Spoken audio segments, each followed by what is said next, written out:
Let's continue section 10.2 with topic 3, arc length. Recall that the length L of the curve C given by y equals F of x for a less than or equal to x less than or equal to b is given by L equals the integral from a to b of the square root of the quantity 1 plus F prime of x quantity squared dx. Suppose that C can also be described by parametric equations. X equals f of t, y equals g of t, for alpha less than or equal to t less than or equal to beta, where dx dt is equal to f prime of t is strictly greater than 0. The curve C may only be traversed once from alpha to beta, so we can't deal with two loops. If we want to do something like that, we can multiply by constants. So the length is equal to the integral from a to b of the square root of the quantity 1 plus quantity f prime of x squared dx equals the integral from alpha to beta. Now we're going to make the substitution. F prime of x is going to be replaced with derivative of y with respect to x, and dx will be replaced with dx dt times dt. So we'll have the integral from alpha to beta of the square root of the quantity 1 plus dy dx quantity squared, end quantity under the root, dx dt times dt. Under some simplifications, we have the integral from alpha to beta of the square root of quantity 1 plus quantity dy dt over dx dt, end quantity squared, end square root, dx dt dt, equals the integral from alpha to beta. Now we're going to get a common denominator inside of our root, and that common denominator is going to be dx dt quantity squared.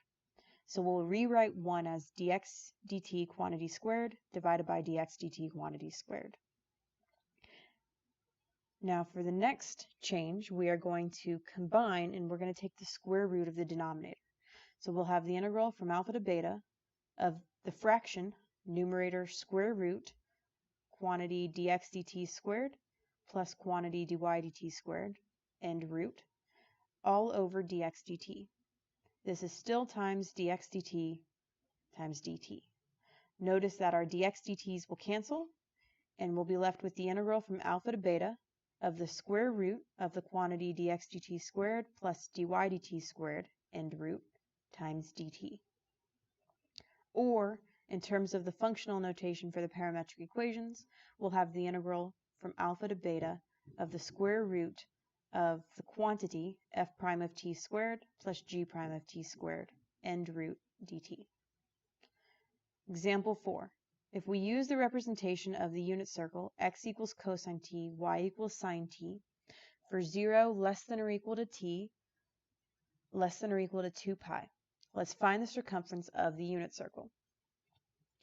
So the length will equal, or the circumference, the integral from 0 to 2 pi of the square root. We want f prime of t. Remember, f is the cosine value, or is the x value. So x equals cosine t, so f of t is equal to cosine t. The derivative of cosine t is minus sine t. So we have minus sine t quantity squared plus the quantity. We want to take now the derivative of y. So the derivative of sine t is cosine t. And we'll square that quantity as well. That entire sum is under the root, and then we have dt. So now we'll have that equal to the integral from 0 to 2 pi of the square root of sine squared t plus cosine squared t, end root dt. From our Pythagorean identities, we know that the inside of our root is actually just the number 1. So I have the integral from 0 to 2 pi of the square root of 1 dt. When I integrate, I get, we come down to the next line, I get t evaluated between 0 and 2 pi, which gives me 2 pi.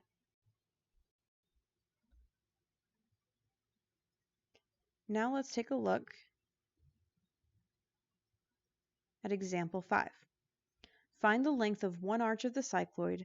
X equals r times the quantity theta minus sine theta. Y equals r times the quantity 1 minus cosine theta. So before I begin to find the length, I'm going to go ahead and find dx d theta and dy d theta and square both quantities to get that out of the way. So dx d theta is going to be r times the quantity 1 minus cosine theta. Dy d theta is going to equal r times the quantity sine theta. Notice that the derivative of cosine theta is minus sine theta, and we'll have two negatives there. Now I'm going to go ahead and square both of these values. So dx d theta, quantity squared, will equal r squared times the quantity 1 minus 2 cosine theta plus cosine squared theta. Dy d theta, quantity squared, is going to equal r squared sine squared theta. Now I know that in my formula for arc length, I'm going to have to add these two quantities together. So let's go ahead and do that before we deal with our square root. So I'll take dx d theta quantity squared plus dy d theta quantity squared. And I will get r squared times quantity 1 minus 2 cosine theta plus cosine squared theta, and quantity, plus r squared sine squared theta. Notice I can factor out an r squared. So I'll have r squared times the quantity 1 minus 2 cosine theta plus cosine squared theta plus sine squared theta. Cosine squared theta plus sine squared theta is equal to 1. So I'll have r squared times the quantity 2 minus 2 cosine theta, or factoring out the 2, I'll have 2r squared times the quantity 1 minus cosine theta.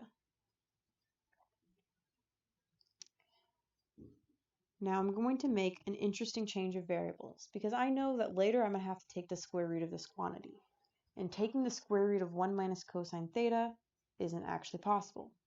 So I'm going to recall the power reducing formula for sine. So we know that sine squared theta is equal to 1 minus cosine 2 theta divided by 2. So I'm going to now solve this for cosine theta. So let's multiply 2 to both sides so that I have 2 sine squared theta equals 1 minus cosine 2 theta. Actually, I misspoke. I'm going to solve this for 1 minus cosine theta.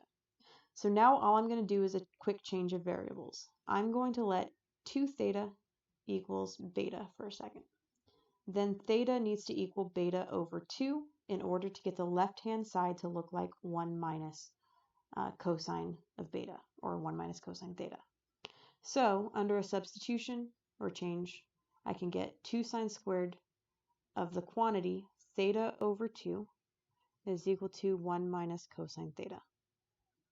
This will allow me to now take my previous equation, 2r squared times the quantity 1 minus cosine theta, and rewrite it as 4r squared sine squared of the quantity theta over 2. This is something I can now take the square root of. So let's find our arc length. So we want to take L equal to the integral from 0 to 2 pi of the square root of 4r squared sine squared quantity theta over 2 d theta. Taking the square root, we get the integral from 0 to 2 pi of 2r sine of the quantity theta over 2 d theta. Integrating real quick, we get 2r times, let's see here, the integral of sine of something is minus cosine of that something. Okay, and then we need to divide by a 1/2 or multiply by a 2 because of the theta over 2. So we'll have 2r times the quantity negative 2 cosine of theta over 2, evaluated between 0 and 2 pi. So plugging in 2 pi first, I get 2r times the quantity minus 2. Cosine of 2 pi over 2, or cosine of pi, is negative 1. So I have 2r times the quantity, negative 2 times negative 1, minus 2r times the quantity, negative 2. Cosine of 0 is positive 1.